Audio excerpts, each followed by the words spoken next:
বন্ধুরা, আমি সোনালি চ্যানেলে সবাইকে স্বাগত। আজকে বানাবো দু রকমের পিঠে, তরকারি পুর ভরা ভাজা পিঠে আর তরকারি পুর ভরা ভাপা পিঠে। এই পিঠে একবার খেলে বারবার খাওয়ার ইচ্ছা হয়। শিলে বেটে পিঠে করলে স্বাদটা আরও বেড়ে যায়। ছোটো থেকে দেখে আসছি মা শিলে বেটে পিঠে করে, বেশ টেস্টও হয় আর নরমও হয়। পিঠেটা করার জন্য এখানে আমি আতপ চাল নিয়ে নিয়েছি আর 1 ঘন্টার মতো জলে ভিজিয়ে রেখে দিয়েছিলাম। তারপর জল দিয়ে ভালো করে ধুয়ে জল ছাড়িয়ে নিয়েছি। এখন দেখুন চালটা কত ঝরঝরে হয়ে গেছে আর চাল গুঁড়ো করা তাড়াতাড়ি হয়ে যাচ্ছে। প্রতি বছরে আমি এই পিঠেটা শীতকালে করে থাকি। আর এই পিঠেটা কিন্তু প্রথম আমি আমার শ্বশুরবাড়িতে খেয়েছি, এর আগে আমি খাইনি। তাই পিঠেটা বেশ খেতে ভালো। আর এদিকে আমার দেখুন চাল গুঁড়ো করা হয়ে গেছে, ছেড়ে নিলেই হয়ে যাবে। চাল গুঁড়ো করা হয়ে গেছে। এই পিঠের জন্য যে তরকারিটা লাগবে সেই তরকারিটা আগে থেকেই আমি রেডি করে নিয়েছি। এদিকে ওভেনে কড়া বসিয়ে পরিমাণ মতো জল দিয়ে দেবো আর একটু নুন দিয়ে দেবো।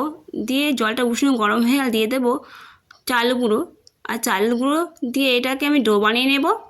আর অল্প অল্প করে চালের গুঁড়ো দিয়ে দেবো।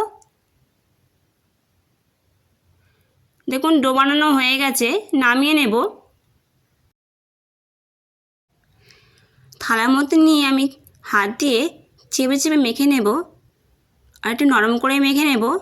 শক্ত করে মাখলে কিন্তু পিঠে করার সময় পিঠে ভেঙে যাবে। মাখা হয়ে গেছে, লেচি নিয়ে আমি পিঠে বানিয়ে নেব।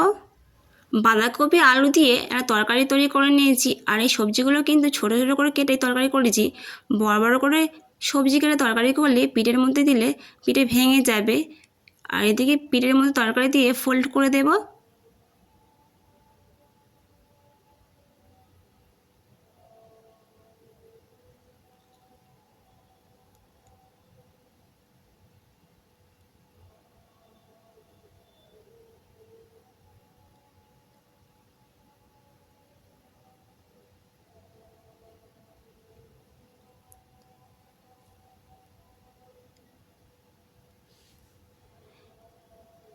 এইভাবে পিঠেগুলো আমি তৈরি করে নেব। এদিকে একটা ছাঁচ নিয়ে নিয়েছি। এটা কিন্তু মোদকের ছাঁচ, কিনেছিলাম মোদক বানাবো বলে, ভাবলাম কয়েকটা পিঠে বানিয়ে নিই। আর প্রথমেই ছাঁচের মধ্যে একটু তেল লাগিয়ে দিয়েছি। দিয়ে লেচি কেটে এই ছাঁচের মধ্যে দিয়ে দেবো আর চেপে চেপে চারিদিকে লাগিয়ে দেবো।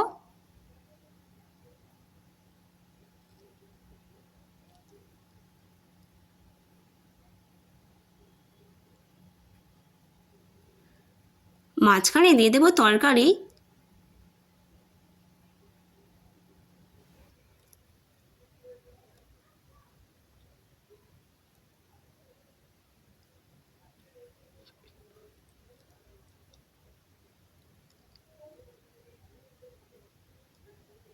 দেখুন হয়ে গেছে আমার পিঠে, আর তেল দেওয়ার জন্য সহজেই উঠে এসেছে। এইভাবে সব পিঠেগুলো আমি তৈরি করে নেব। সব পিঠে তৈরি করা হয়ে গেছে, ভাপিয়ে নেব।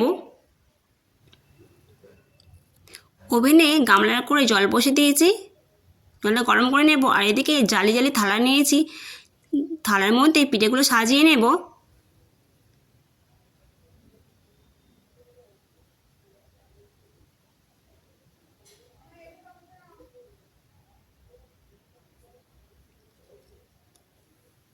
থালার মধ্যে পিঠে সাজানো হয়ে গেছে, জলটা গরম হয়ে গেছে।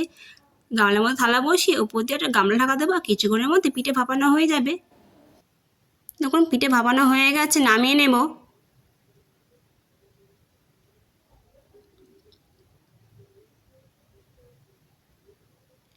আর বাকি পিঠেগুলো এইভাবে ভাপিয়ে নেব।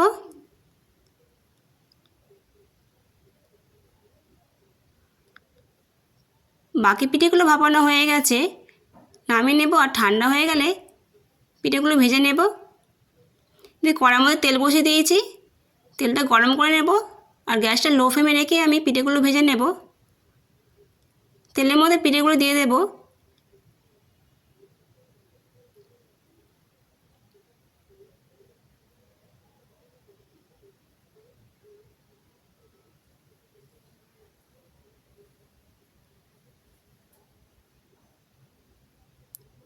পিঠেগুলো লাল লাল করে ভেজে নেব।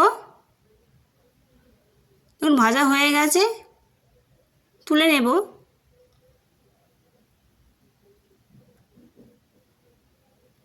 আর দেখতে বেশ লোভনীয় লাগছে।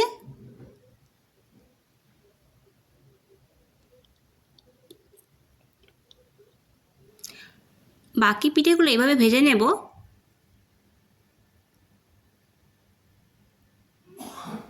বন্ধুরা, আমার ভিডিও ভালো লাগলে লাইক করবেন, শেয়ার করবেন। আমার চ্যানেলের ভিডিও ভালো লাগলে চ্যানেলটাকে সাবস্ক্রাইব করে দেবেন।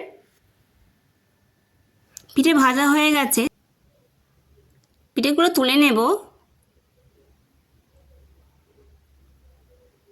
কিছুটা পিঠে ভেজে নিয়েছি আর কিছুটা ভাপা পিঠে রেখে দিয়েছি।